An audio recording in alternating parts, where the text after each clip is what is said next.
Kamusta? Ako si Dr. Mila De La Paz, isang medikal na doktor na dalubhasa sa kalusugan ng kababaihan, lalo na para sa ating mga iginagalang na senior citizen.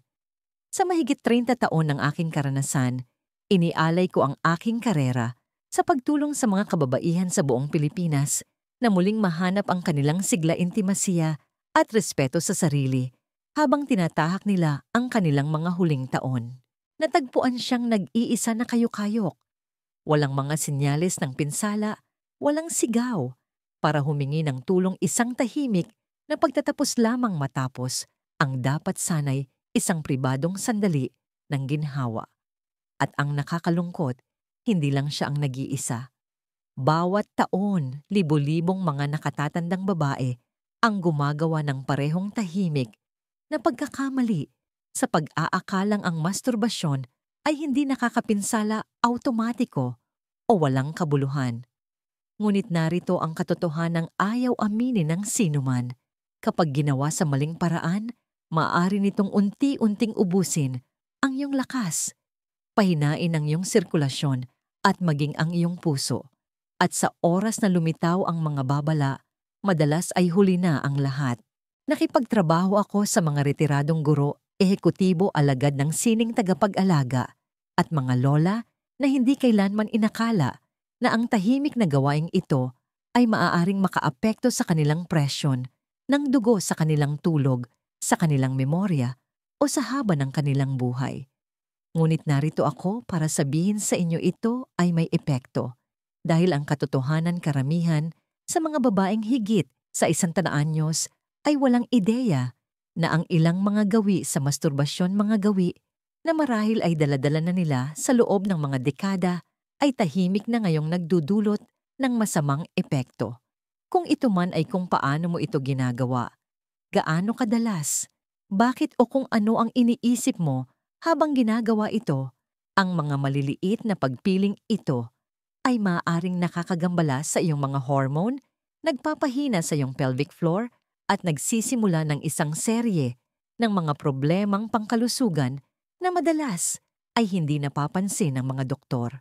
At ang pinakamasama, karamihan sa mga kababaihan ay hindi ito pinag-uusapan, na nangangahulugang hindi nila ito kailanman na itatama. Ngunit sa talakayang ito, babaguhin ko iyan. Gagabayan ko kayo sa 7 tahimik na pagkakamali sa masturbasyon na nakita kong sumisira sa kalusugan ng kababaihan pagkatapos ng edad 60, at ipapakita ko sa inyo kung paano eksaktong maiiwasan ang mga ito.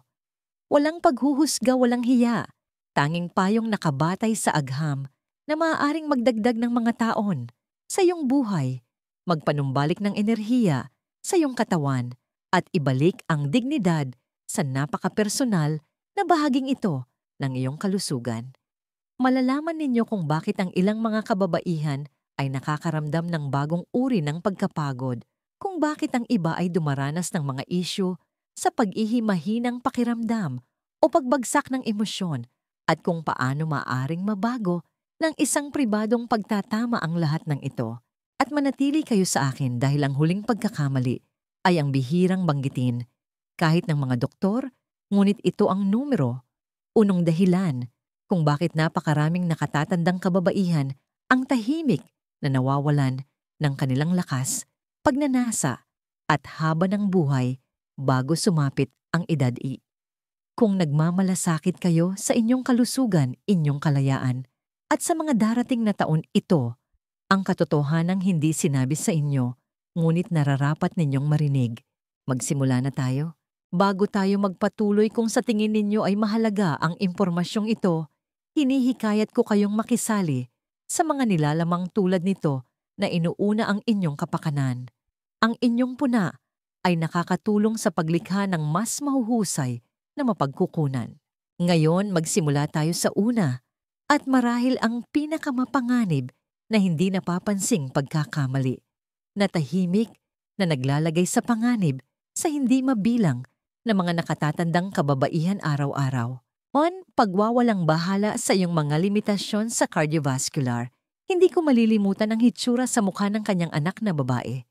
Isang babae sa kanyang huling bahagi ng 70s, medyo malusog, aktibo pa rin, at ipinagmamalaki pa rin ang kanyang kalayaan ay isinugod sa ospital matapos bumagsak sa kanyang banyo. Ang kanyang puso ay pumasok sa isang mapanganib na ritmo pagkatapos ng dapat sanay isang simpleng sandali ng sariling kasiyahan. Walang mga senyales ng trauma, walang mga babala kanina sa araw na yon. Ngunit ang pribadong sandaling iyon ay nag-udyok ng isang tahimik na unos sa kanyang cardiovascular system. Ito ang kailangan ninyong maunawaan ng katawan ng nakatatandang babae ay hindi na parehong makina tulad noong ito ay Vince o kahit Femto. Pagkatapos ng isin ang inyong mga ugat, ay tumitigas ang inyong puso ay mas nagsisikap na magbomba ng dugo at ang inyong kakayahang harapin ang biglaang pagbabago sa presyon, lalo na sa mga sandali ng kasabikan o tensyon ay lubhang bumababa. Ngunit napakaraming nakatatandang kababaihan ang tumitingin pa rin sa masturbasyon na parang isang sprint, mabilis malakas, at walang pagsasaalang-alang sa kung paano tumutugon ang kanilang katawan sa totoong oras. Ito ay isang mapanganib na pagkakamali dahil ang nararamdaman na parang isang maikling pagsabog ng kasiyahan ay maaaring sa katunayan maging isang nakatagong mitsa para sa isang sakuna. Kapag ang pagka-excite ay sinamahan ng pisikal na pagpipilit pagpigil ng hininga, pagtigas ng katawan o sobrang pagpuwersa sa sarili, nang masyadong mabilis ang biglaang pagtaas ng presyon ng dugo at bilis ng tibok ng puso, ay maaaring magdulot ng mga arrhythmia, maging sanhi ng kakulangan ng oxygen sa utak o sa malubhang kaso ay humantong sa atake sa puso o stroke, lalo na sa mga kababaihang may hindi pa natutuklasang o hindi maayos na pinamamahalaang sakit sa puso. At ang katotohanan, maraming mga senior ang hindi man lang namamalayan na pinipilit na nila ang kanilang sarili.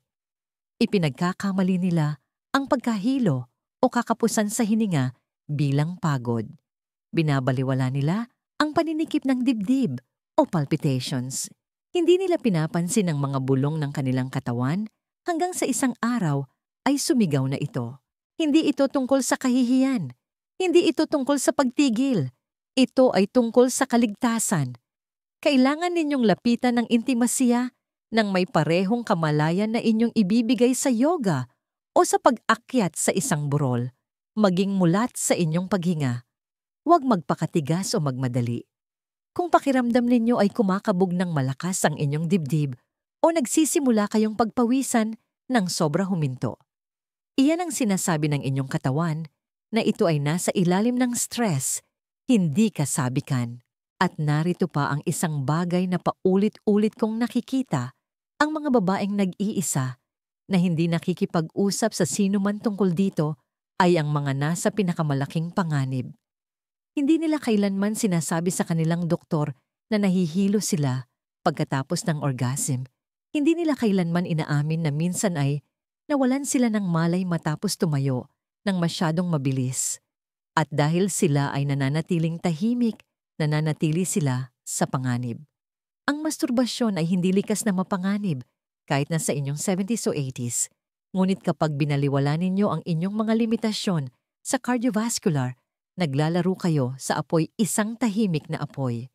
At minsan ang apoy na yon ay kumikitil ng buhay. Ngayon kung nagulat kayo niyan, dapat lang.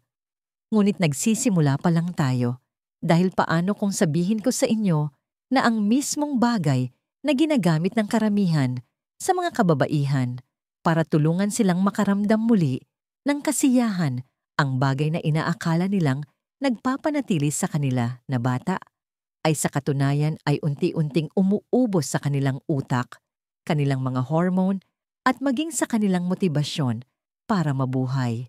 Pag-usapan natin ang pangalawang tahimik na pagkakamali. Isa na binabago ang pag-iisip ninyo sa tuwing inaabot ninyo ito. Kung kasama ko pa rin kayo at tumatagos sa inyo ang mensaheng ito, hayaan ninyong maging senyalis iyan na sineseryoso ninyo ito. Ngayon magpatuloy tayo sa pagkakamali bilang 2.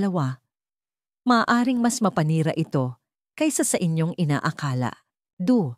Pagsandal sa mga katang-isip na labis na nagpapasigla sa iyong utak. Gusto kong magsalita ng tapat dito bilang isang babae sa kapwa babae dahil napakaraming nakatatandang pasyente na ang nakaupo sa aking harapan na tahimik na nagtatago ng parehong sikreto. Tumango sila kapag tinatanong ko tungkol sa presyo ng dugo, bone density hormone therapy. Ngunit kapag dahan-dahan kong tinatanong ang tungkol sa mga gawi, sa sexualidad, lalo na ang paggamit ng erotika o matinding romantikong pantasya palaging may isang paghinto. Pagkatapos ay isang hitsura ng pagkailang at isang tahimik na pag-amin. Nagbabasa pa rin ako ng mga kwentong yon, doktora. Ito na lang ang tanging paraan para makaramdam ako ng kahit ano. At naiintindihan ko, tunay kong naiintindihan. Hindi kayo nag-iisa rito. Habang lumilipas ang mga tao, normal na. Ang pagka-excite ay hindi na kasing kusang loob. Ang katawan ay nagbabago, bumababa ang estrogen, maaaring pumurol ang mga nerbiyos. At sa modernong mundong ito ang pinakamadaling paraan para makaramdam muli ng isang bagay ng mabilis ay ang malunod sa isang pantasya na idinisenyo upang mag-trigger ng agarang reaksyon. Ngunit narito ang hindi sinasabi sa inyo ng sino man ang artipisyal na kasidhian na iyon ay may mataas na halaga. Ang modernong erotika at mga pantasya ay maaaring mas mabilis, mas matindi idinisenyo para i-hijack ang reward system ng inyong utak at labis na pasiglahin ang inyong mga dopamine circuit sa paraang hindi kailanman magagawa ng natural na intimasiya. At para sa mga nakatatandang babae, ito ay partikular na mapanganib. Bakit? Dahil ang tumatandang utak ay hindi na kasing tatag. Ang pag-akyat ng dopamine mula sa sobrang nakakapagpasiglang nilalaman ay hindi lang basta nawawala pagkatapos ng climax. Nag-iiwan ito ng isang chemical crash, isang pamamanhid, isang kakulangan, ng gana, isang lumalaking pagdepende. Sa paglipas ng panahon, binabago nito kung paano nararanasan ng inyong utak ang kasiyahan. Nagsisimula kayong mangailangan ng mas maraming stimulasyon para makaramdam ng mas kaunti.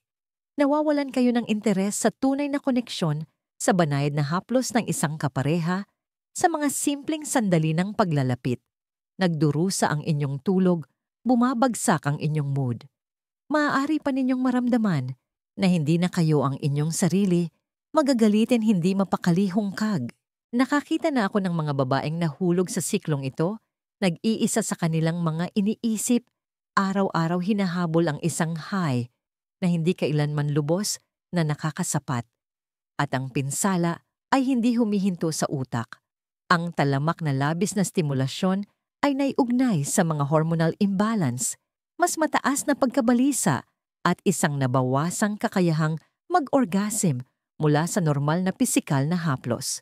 Iminumungkahi ng ilang pag-aaral na maaari itong mag-ambag sa dopamine resistance, isang estado kung saan ang mga natural na kagalakan tulad ng pagkain, tawa-haplos at pakikipag-ugnayan sa tao ay hindi na nagpapailaw sa utak. Iyan ay hindi pagtanda. Iyan ay mabagal na emosyonal na pagkasakal. At hindi lang ito pisikal. Ito ay emosyonal, espiritual. Ninanakaw nito ang inyong presensya. Inilalayo kayo nito sa mga totoong tao at sa mas malalim na kahulugan. Pinapalitan nito ang katuparan ng pag-uulit ang kagalakan ng ugali. At ang pinakamapanganib, kinukumbinsi kayo nito na ito ay normal. Hindi ito normal. Nararapat sa inyo ang higit pa sa isang pantasya. Nararapat sa inyo ang koneksyon na humihinga, intimasya, na nabubuo, at isang relasyon sa inyong katawan na nakaugat sa kamalayan, hindi sa labis na stimulasyon. Ngayon, hindi ito nangangahulugan na dapat ninyong isuko ang kasiyahan. Ngunit nangangahulugan ito na dapat ninyo itong bawiin sa inyong sariling mga tuntunin nang may intensyon, hindi pagdepende. Dahil habang mas matagal ninyong hinahabol ang mga artipisyal na highs, mas lalong nauubos ang inyong natural na enerhiya, ang inyong puwersa sa buhay. At kung sa tingin ninyo ay masama na iyan, hintayin ninyo hanggang sa marinig ninyo kung ano ang nangyayari kapag pinababayaan ninyo ang pinakasentro ng inyong pagkababae. Ito ay komplikado, tahimik, at madalas na binabaliwala. Ngunit kapag humina ito, maaari nitong kunin ang inyong kumpiyansa, inyong kaginhawaan, inyong kontrol sa pag-ihi at maging ang inyong kalayaan. Pag-usapan natin ang ikatlong pagkakamali at ito ay nagtatago sa inyong balakang. 3. Pagpapabaya sa kalusugan ng iyong pelvic floor. Naaalala ko ang isang pasyente si Elena na pumasok sa aking klinika na nagrereklamo sa inaakala niyang kaunting discomfort lang doon sa ibaba. Siya ay 72 na sa maayos namang kalusugan, ngunit sinabi niyang nakakaramdam siya ng pressure sa kanyang balakang madalas na pagnanais na umihi at isang pakiramdam ng kabigatan.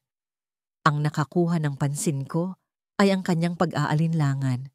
Nakayuko siya habang nagsasalita, halos nahihiya na, para bang ang pag-amin sa kalusugan ng kanyang pelvic ay nangangahulugang pag-amin na siya ay unti-unti nang nasisira. Ngunit ang hindi napagtanto ni Elena, ang hindi napagtanto ng maraming nakatatandang kababaihan, ay ang pagpapabaya sa inyong pelvic floor ay maaaring tahimik na magnakaw ng inyong sigla, inyong tulog, at maging ng inyong dignidad. Kita ninyo ang pelvic floor ay hindi lang isang simpleng grupo ng mga kalamnan. Ito ang sentro ng inyong biyolohiya.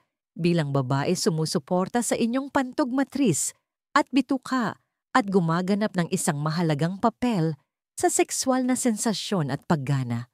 Ngunit pagkatapos ng sikstan, lalo na pagkatapos ng panganganak at menopause, nagsisimula itong magbago. Ito ay humihina, nawawala ng tono, at nagiging mas vulnerable sa prolapse, lalo na kung hindi ninyo ito inaalagaan sa pamamagitan ng maingat na mga gawi. At oo, ang masturbasyon kapag ginawa ng tama ay maaring suportahan ang kalusugan ng pelvic. Pinapataas nito ang daloy ng dugo at maaaring makatulong sa inyo na kumonekta at palakasin ang mahahalagang kalamnan na ito. Ngunit ang pagkakamaling kinahuhulugan ng karamihan sa mga kababaihan ay isa sa dalawang sukdulan. Alinman sa sila ay nagpapalipas ng mga linggo, minsan mga buwan, nang walang anumang stimulasyon na nagpapahintulot sa mga tisyu na maging hindi gaanong tumutugon, o sila ay napupunta sa kabilang sukdulan, gumagamit ng sobrang puwersa o presyon na maaaring magpabatak sa mga maselang kalamnan at litid na nagtitrigger ng pamamaga o nagpapalala sa umiiral na kahinaan. Ang resulta, isang pelvic floor na nararamdamang mahina o masakit. Maaari ninyong mapansin ang pagtagas kapag umuubo o tumatawa. Maaari kayong makaramdam ng bukol o pressure sa inyong ari. Maaari pa kayong makaranas ng hindi gaanong matinding orgasm o sakit habang naka-excite, hindi dahil sa mga hormone o edad, kundi dahil ang inyong pelvic floor ay tahimik na nahihirapan. Hindi lang ito hindi komportable, ito ay mapanganib. Ang isang huminang pelvic floor ay maaaring humantong sa pelvic organ prolapse o lumalalang incontinence, mga kondisyon na nakakaapekto sa milyon-milyong nakatatandang kababaihan. Kung hindi ito mapipigilan, maaari itong magdulot ng talamak na pananakit, impeksyon sa pantog at isang malaking pagkawala ng kalidad ng buhay. Ang ilang mga kababaihan ay nagiging bilanggo sa kanilang sariling mga tahanan, takot sa mga aksidente, at nauuwi sa mga pessary o operasyon dahil naghintay sila ng masyadong matagal. At huwag nating kalimutan ang epekto sa psikolohikal. Ang mga issue sa pelvic floor ay maaaring magnakaw ng inyong kumpiyansa. Maaari nitong gawing mapanganib o hindi kaaya-aya ang intimasya. Maaari itong magdulot ng kahihiyan, pag-iisa, at isang malalim na pakiramdam ng takot na may mali, ngunit masyado kayong nahihiyang magtanong. Huwag hayaang humadlang ang pride sa pag-iwas. Suriin ang inyong katawan. Kung mapansin ninyo ang mga pagbabago sa pag-ihi-pressure sa inyong balakang o nabawasang sensasyon, huwag itong baliwalain.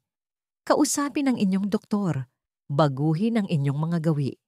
Uminom ng sapat na tubig, magsanay ng Kegel exercises, at higit sa lahat, lapitan ng masturbasyon ng may kamalayan.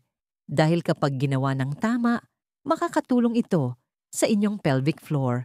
Ngunit kapag binaliwala o sinobrahan, maaari itong tahimik na akayin kayo tungo sa isang mabagal at masakit na paghina. Masyadong naghintay si Elena. Nang harapin niya ito, mayroon na siyang malaking prolapse. Pinamamahalaan niya ito ngayon, ngunit may kasamang physical therapy, pagbabago sa pamumuhay at isang malalim na pagsisisi na hindi siya kumilos ng mas maaga. At ang nakakalungkot, hindi nag-iisa si Elena. Ngunit ang pagpapabaya sa pelvic ay isang piraso lamang ng palaisipan. Dahil kahit na kayo ay malusog sa pisikal, may isa pang bitag na kinahuhulugan ng maraming senior. Hindi ito biolohikal, ito ay emosyonal, ito ay hindi nakikita, at ito ay tahimik na sumisira sa kalusugan mula sa loob palabas. Tuklasin natin ang ika-4 na pagkakamali. At maaaring magulat kayo dito. Kung sinusundan ninyo pa rin at tumatama sa inyo ang mga kaalamang ito, kilalanin iyan sa inyong sarili. Ngayon magpatuloy tayo sa pagkakamali bilang 4 na nakakaapekto sa mas maraming kababaihan kaysa sa aaminin ng karamihan. Faktor, paggamit nito bilang emosyonal na pagtakas. Nakaupo siya sa aking harapan na may pagod na ngiti, bagsak ang mga balikat at mga matang nakakita na ng sobrang katahimikan. Si Diana ay 68 o bagong retirado biyuda ng mahigit 1 dekada. Nakatira siyang mag-isa, malalaki na at wala na ang kanyang mga anak, walang natitirang malapit na kaibigan sa bayan. May sinabi siyang hindi ko malilimutan. Minsan, Dok, iyon na lang ang inaabangan ko sa isang araw. 5 minuto na hindi ko nararamdaman na napakahungkag ko. Nadurog ang puso ko. Ngunit higit sa lahat, may isang bagay na naging napakalinaw. Ang masturbasyon ay hindi na niya pinagkukunan ng kasiyahan. Naging paraanan niya ito para iwasan ng sakit. At doon nakasalalay ang tunay na panganib.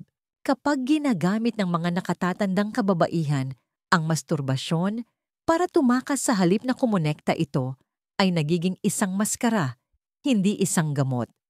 Hindi ninyo inaalagaan ang inyong katawan, pinamanhid ninyo ang inyong espiritu. Ang mga tahimik na sandali ng sariling kasiyahan ay nagiging kapalit ng koneksyon sa tao ng layunin ng emosyonal na pagpapalaya. At sa paglipas ng panahon, ang pagtakas na ito ay nagiging isang tahimik na bilangguan. Natututo ang inyong utak na abutin ang pinakamabilis na lunas kapag dumarating ang kalungkutan. Sa halip na tawagan ng isang kaibigan, maglakad sa sikat ng araw o isulat ang inyong mga iniisip, naglalaho kayo sa likod ng mga saradong pinto. Humihinto kayo sa pagproseso ng emosyon. Nagsisimula kayong mag-isa. Nakakaramdam kayo ng ginhawa sa sandaling iyon, ngunit mas hungkag pagkatapos. At ang emosyonal na pag-iwas na yon ay hindi lang nakakaapekto sa inyong kalusugang pangkaisipan. Binabago nito ang inyong nervous system. Ipinapakita ng agham na ang paggamit ng sexual na stimulasyon upang sugpuin ang mga negatibong emosyon ay nagpapataas ng mga stress hormone tulad ng cortisol. Nangangahulugan yan ng mas mataas na pamamaga sa katawan, huminang resistensya, nagambalang tulog, at maging ang maagang pagsisimula ng paghina ng pag-iisip. Nagiging isang paulit-ulit na siklo ang kalungkutan ay humahantong sa pagtakas. Ang pagtakas ay humahantong sa pagkawala ng koneksyon. At ang pagkawala ng koneksyon ay nagpapabilis sa mismong pagtanda na ating kinatatakutan. Ang trahedya ay hindi napapansin ng karamihan sa mga kababaihan na nangyayari ito. Hindi sila gumon sa sex. Sila ay gumon sa ginhawa. Hindi sila kailanman tinuruan kung paano harapin ang kalungkutan, kung paano harapin ang sakit ng lumilipas na panahon, o kung paano humingi ng suporta ng walang hiya. At iyon ang nagiging dahilan kung bakit napakamapanlin lang ng pagkakamaling ito. Hindi ito nagpapahayag. Tahimik itong nabubo araw-araw hanggang sa tumingin kayo sa salamin at hindi na makilala ang kislap sa inyong sariling mga mata. Nararamdaman ninyong mas mabagal, mas malungkot, at mas hiwalay, ngunit hindi ninyo lubos maipaliwanag kung bakit. Maaring sabihin ninyo sa inyong sarili na ito ay isang ugali lang. Ngunit kung ang ugaling iyon ay pumipigil sa inyo na pagalingin ang mas malalim na emosyonal na mga sugat, hindi ito hindi nakakapinsala. Ito ay isang mabagal na pagguho ng sarili, isa na maaaring iwan kayong buo sa pisikal, ngunit hungkag sa emosyonal. Nararapat sa inyo ang higit pa riyan. Nararapat sa inyo ang koneksyon tawa, presensya at layunin. Kung nararamdaman ninyong nag-iisa kayo, sabihin ito ng malakas. Kung nalulungkot kayo, ipaalam sa isang tao.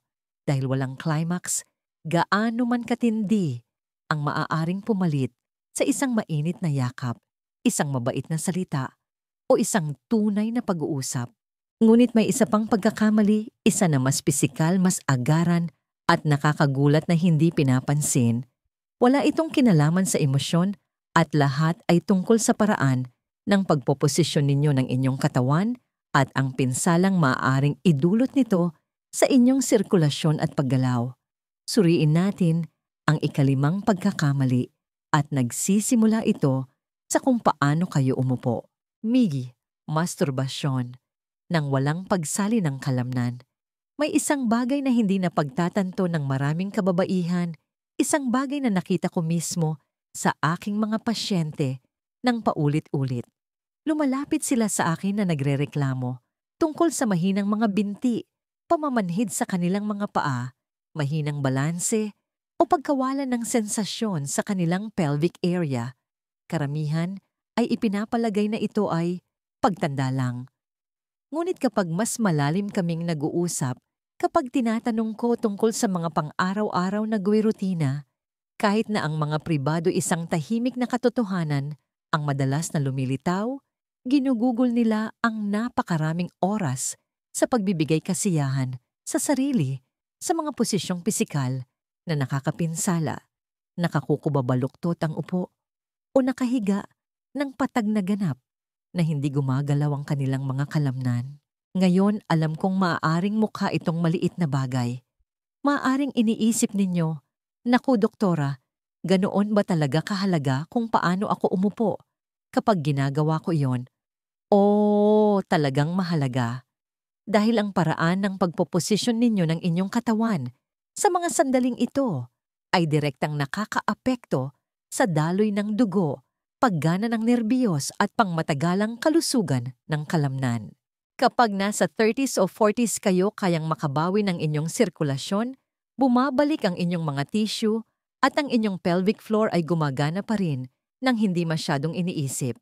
Ngunit pagkatapos ng 60 tumitigas ang mga daluyan ng dugo, mas vulnerable ang mga nerbiyos at ang mga kalamnan, lalo na ang mga sumusuporta sa intimasiya ay nagsisimulang humina kapag hindi ginagamit.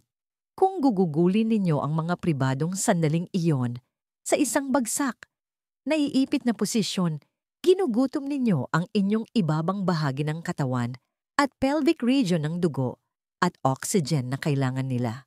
Ano ang kahihinatnan niyan? Isang serye ng mga issue na maaaring napapansin na ninyo nabawasang sensitivity, kahirapan, sa pagka-excite pangingilig sa mga binti malamig na mga paa, mas mataas na panganib ng pamumuo ng dugo at sa huli ang mabagal na paghina ng lakas ng pelvic floor na mahalaga hindi lamang para sa sexual na paggana, kundi pati na rin sa kontrol sa pag-ihip postura at maging sa katatagan sa paglalakad. Isa sa aking mga pasyente, si Margarita, ay nagsabing hindi na siya makatayo nang matagal nang hindi sumasakit ang binti. Ngunit matapos itama ang kanyang postura habang nagmamasturbate at isama ang bahagyang paggalaw ng pelvic, nabawi niya ang tibay at sensasyon sa loob ng ilang linggo. Hindi siya makapaniwala sa koneksyon hanggang sa naramdaman niya ito. Hindi ito tungkol sa pagiging komplikado o klinikal. Ito ay tungkol sa pagiging mulat. Kung nakaupo kayo, panatilihing bukas ang inyong mga balakang. Kung nakahiga kayo, iwasang maipit ang inyong ibabang likod. I-engage ng bahagya ang inyong core at glutes. Huminga ng malalim. Mag-inat pagkatapos. Hindi ninyo kailangang gawin itong isang workout, ngunit kailangan ninyong respetuhin ang pisikal na katawan na sumusuporta sa inyong intimasiya. Dahil kung hindi ang kabayaran, ay hindi lang kaunting paninigas. Ito ay ang mabagal na pagsasara ng mismong mga sistema na nagpapahintulot sa inyo na makaramdam ng kasiyahan, kumilos ng may kumpiyansa at mabuhay ng malaya. Bawat posisyon, bawat gawi, bawat pag-uulit ay isang pagpili. At ang pagpiling iyon ay maaring mag-alaga sa inyong tumatandang katawan o unti-unti itong sirain bawat araw ng walang babala. Ngunit kung sa tingin ninyo ay postura lang ang panganib, may isa pang pagkakamali na nangyayari pagkatapos ng climax. Isa na napakaraming kababaihan ang binabaliwala, iwinawaksi o itinuturing na pagod lang. At ang pagkakamaling ito ang nagpapadala ng mas maraming senior sa emergency room kaysa sa inyong inaasahan. Pag-usapan natin ang ika-6 na pagkakamali. Isa na pinakamatinding tumatama sa mga tahimik na sandali pagkatapos ng kasiyahan. 6. Pagsugpo sa mga senyales ng pagkapagod. Pagkatapos ng orgasm, naririnig ko pa rin ang pagkasindak sa boses ng kanyang anak na lalaki nang ikwento niya ang nangyari. Ang kanyang ina, 74, ay katatapos lang maligo matapos ang isang pribadong sandali ng kasiyahan. Lumabas siya ng banyo na maputla, hindi matatag na kahawak sa pader. Ilang sandali lang bumagsak siya. Walang dating kasaysayan ng sakit sa puso, walang babala. Bigla na lang nawala. Nakita ko na ito ng mas maraming beses kaysa sa gusto kong bilangin at sa karamihan ng mga kaso, nagsisimula ito sa parehong hindi napapansing sandali pagkatapos mismo ng climax. Pagkatapos ng orgasm, ang katawan ng babae ay pumapasok sa isang vulnerableng estado. May natural na pagbaba ng presyo ng dugo, bumabagal ang tibok ng puso, nagbabago ang daloy ng dugo sa buong katawan. At sa mga senior, kung saan ang mga circulatory at neurological system ay mas marupok na ang sandaling iyon ng pisikal na pagsuko, ay maaring maging lubhang mapanganib kung babaliwalain. Ngunit ano ang ginagawa ng karamihan sa mga kababaihan? Masyado silang mabilis tumayo. Hindi sila umiinom ng tubig. Iwinawaksi nila ang pagkahilo. Sinasabi nila sa kanilang sarili, kailangan ko lang umupo. Samantalang sa katotohanan, sumisigaw ang kanilang katawan para sa pagbawi. Kapag pinilit ninyo ang pagod na yon, o mas masahol pa, nagmamadali kayong maglinis, maligo o magbihis nang hindi binibigyan ng inyong katawan ng isang sandali. Naglalaro kayo ng roleta sa inyong cardiovascular system. Nanganganib kayong himatayin, nanganganib sa mapanganib na pagkahulog, nanganganib na mag-trigger ng mga arrhythmia na maaaring magpadala sa inyo diretso sa ospital o mas malala pa. Maraming kababaihan ang hindi alam na ang biglaang pagbaba ng presyo ng dugo kasama ng dehydration ay isa sa mga pangunahing sanhi ng mga pagkahulog na may kaugnayan sa banyo sa mga senior. Hindi lang ito pagkadula sa sahig. Ito ang nangyayari sa loob ng inyong katawan na nagpapabagsak sa inyo. At para sa mga kababaihan, ang isang pagkahulog ay maaring mga hulugan ng bali sa balakang pagkawala ng kalayaan at isang serye ng mga krisis sa kalusugan. Hindi ito tungkol sa pagiging marupok. Ito ay tungkol sa pagiging matalino. Nabuhay na kayo ng sapat para malaman ang kahalagahan ng pakikinig sa inyong katawan. Kaya kapag sinabi ng inyong sistema na magpahinga, magpahinga.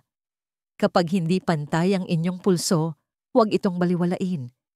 Kapag nararamdaman ninyong magaan ang inyong ulo, o lumalabo ang inyong paningin, huwag itong tiisin. Sa halip huminto, umupo, huminga ng malalim, uminom ng tubig, hayaan ang inyong katawan na mag-recalibrate. Ang ilang simpleng minutong ito ay maaaring ang pagkakaiba sa pagitan ng pagtayo ng tuwid bukas at pagiging isinugod sa ospital ngayong gabi. At ang mga kahihinatnan ng pagwawalang bahala rito ay hindi palaging agaran. Para sa ilang mga kababaihan, ang pinsala ay tahimik na naiipon, maliliit na stress, sa puso paulit-ulit na pagbaba ng antas ng oxygen, mga menor na insidente, na unti-unting sumisira sa resistensya hanggang sa isang araw ay hindi na makabawi ang katawan. Kaya huwag hayaang ang pride ay magdulot ng pagkawala ng isang bagay na mapoprotektahan ng kamalayan. Ang sandaling iyon, pagkatapos ng kasiyahan, ay sagrado hindi lamang para sa inyong emosyon, kundi para sa inyong kaligtasan. Ngunit ang pinakamalaking banta sa lahat ay hindi pisikal. Hindi rin ito hormonal o emosyonal. Ito ay isang bagay na mas mapanganib, isang bagay na hindi pinag-uusapan ng mga kababaihan, hindi kinikilala at hindi hinahanapan ng tulong. At dahil sa katahimikang iyon, nagnanakaw ito ng higit pa sa kalusugan. Nagnanakaw ito ng buhay. Tingnan natin ang ikapito at huling pagkakamali. Ang isa na nagtatago sa harap mismo natin nakabaon sa ilalim ng mga dekada ng hiya. 7. Pagpayag na idikta ng hiya ang pananahimik. Minsan ay may pasyente akong nagngangalang Gracia, 78 taong gulang disente, at may dangal. Pinalaki niya ang isang pamilya, inalagaan ang kanyang asawa sa isang mahabang karamdaman at nagboluntaryo sa kanyang simbahan tuwing linggo. Ngunit pagdating sa pag-uusap tungkol sa kanyang katawan, kanyang kasiyahan, kanyang mga pribadong gawi, nanahimik siya. Nakita ko ito sa kanyang mga mata, ang takot, ang hiya. Doktora, sa wakas ay sinabi niya halos pabulong, ang isang babae ay hindi nagsasalita ng ganyang mga bagay. At yun mismo ang pinakamapanganib na pagkakamali. Sa lahat ang pagpayag na panatilihin kayong tahimik ng hiya, kita ninyo maraming kababaihan na higit sa samanta ay lumaki sa isang mundo na nagturo sa kanila na itago ang bahaging ito ng kanilang sarili. Sinabihan sila na ang pagnanasa ng babae ay hindi disente, na ang masturbasyon ay isang bagay na dapat ikahiya, na ang kanilang mga katawan ay para sa serbisyo at pagpaparami, hindi para sa kanilang sariling kasiyahan. Kaya dinala nila ang katahimikang yon na parang isang pabigat, taon-taon, dekada-dekada. Ang problema ay hindi kayo pinoprotektahan ng katahimikan. Inihihiwalay kayo nito. Pinapanatili kayo nito sa dilim kapag nagsisimulang magbago ang inyong katawan. Pinapanatili kayo nitong nanghuhula kapag may mga nangyayaring mali. Kinukumbinsi kayo nito na ang sakit, dysfunction o pagkalito ay isang bagay na kailangan ninyong pagdusahan ng mag-isa. At sa pag-iisa na yon, nagsisimulang lumago ang tunay na pinsala. Dahil kapag ang mga kababaihan ay sobrang nahihiyang magtanong, hindi nila napapansin ang mga critical na babala. Hindi sila nasusuri para sa mga issue sa pelvic floor. Hindi nila binabanggit ang panunuyo o pananakit ng ari. Hindi nila inire-report ang pagkahilo pagkatapos ng orgasm o emosyonal na pamamanhid. At habang mas matagal silang naghihintay, mas maraming pinsala ang nabubuo sa ilalim hanggang sa ito ay maging hindi na maibabalik. Ang hiya ay nagpapakain din sa emosyonal na pagdurusa. Ginagawa nitong pagkakasala ang normal na kuryosidad. Ginagawa nitong sikreto ang kasiyahan. Inilalayo nito ang mga kababaihan sa kanilang mga kapareha, kanilang mga doktor at maging sa kanilang sarili. At ang resulta ay mapangwasak hindi lamang sa katawan, kundi sa espiritu. Nakakita na ako ng mga pagsasamang nasira dahil ang isang babae ay sobrang nahihiyang umamin na siya ay nahihirapan. Nakakita ako ng mga biyudang lumubog sa kalungkutan dahil pakiramdam nila ay wala silang karapatang maghanap ng aliw sa kanilang sariling katawan. Nakakita ako ng depression, pagkawala ng tulog, pagkabalisa. Lahat ay nakaugat sa paniniwalang hindi nila maaaring pag-usapan ang isang bagay na kasing natural ng sariling kasiyahan. Ngunit narito ang gusto kong marinig ninyo ng malinaw, ng malakas at walang pag-aalinlangan. Walang kahihiyan sa pag-aalaga sa inyong katawan.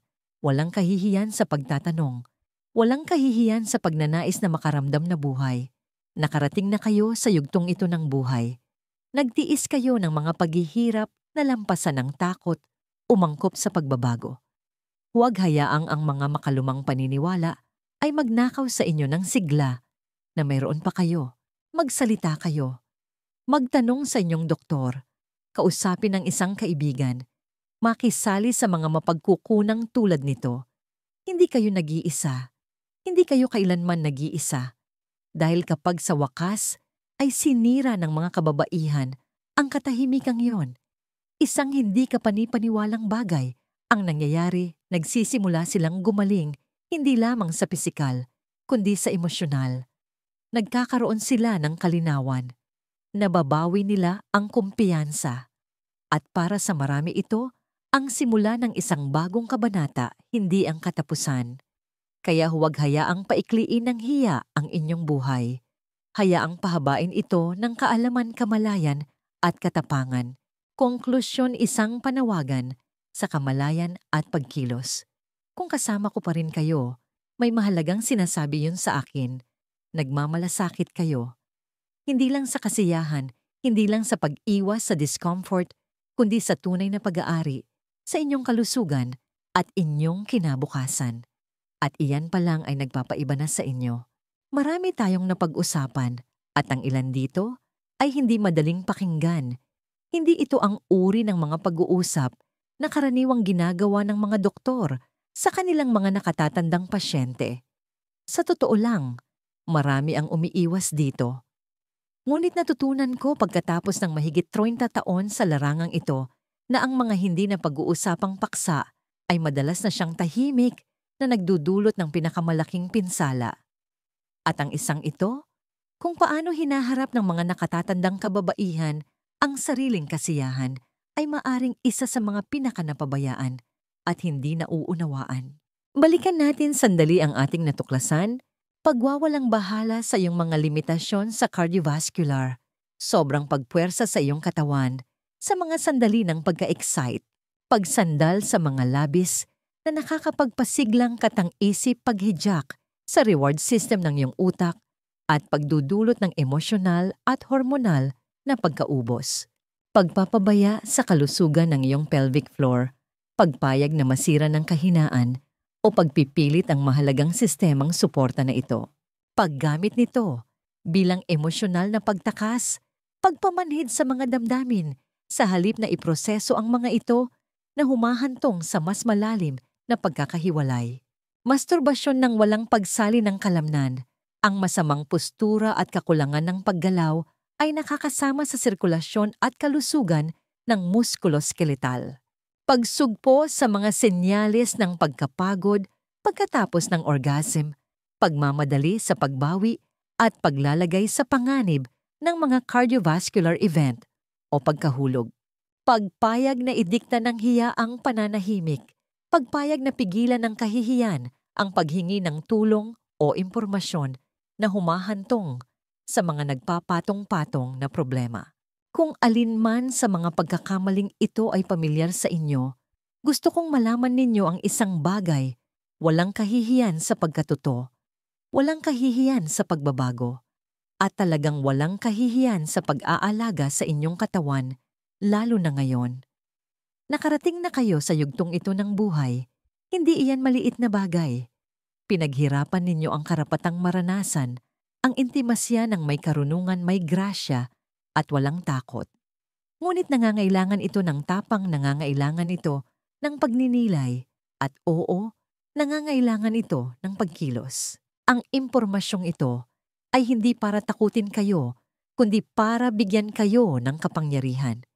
Dahil ang mga gawi na inaakala nating pribado, maliit o walang kabuluhan ay maaring sa katunayan ay ang mga humuhubog kung paano tayo tumatanda, kung ano ang ating nararamdaman, at kung gaano katagal tayong mananatiling buhay. Ang aking mahalagang aral sa buhay para sa inyo ngayon ay ito: ang inyong kamalayan ay ang inyong pinakadakilang kapanalig sa kalusugan. Ang katawan ng tao ay kahanga-hanga, ngunit ito ay nakikipag-usap sa pamamagitan ng mga bulong bago ito sumigaw.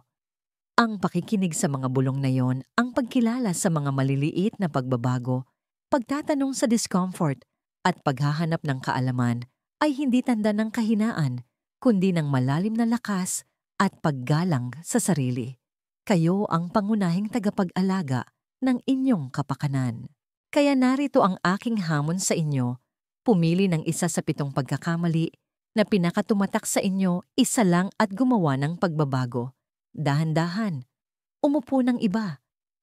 Kausapin ang isang tao. Bigyang pansin kung ano ang inyong nararamdaman, hindi lang sa pisikal, kundi sa emosyonal bago at pagkatapos. Kung nakahanap kayo ng halaga, sa pag-uusap na ito, mangyaring huwag itong sarilinin. Ibahagi ito sa isang kaibigan, isang kapatid na babae, isang kapareha, o sino mang babae sa inyong buhay na maaaring makinabang. Hindi natin kailangan ng mas maraming katahimikan. Kailangan natin ng mas maraming suporta, mas maraming katotohanan, mas maraming pag-uusap na tulad nito. Kung nakatulong sa inyo ang talakayang ito, isaalang-alang ang pag-subscribe sa mga channel o source na nagbibigay ng tapat na payong pangkalusugan na angkop sa inyong mga pangangailangan. Ipaalam sa akin sa mga komento kung alin man sa mga pagkakamaling ito ang nakagulat sa inyo o kung kayo ay nangangakong matuto pa sa pamamagitan ng pag-type ng "Patuloy pa rin akong natututo." Ipagpatuloy natin ang pag-uusap na ito ng sama-sama.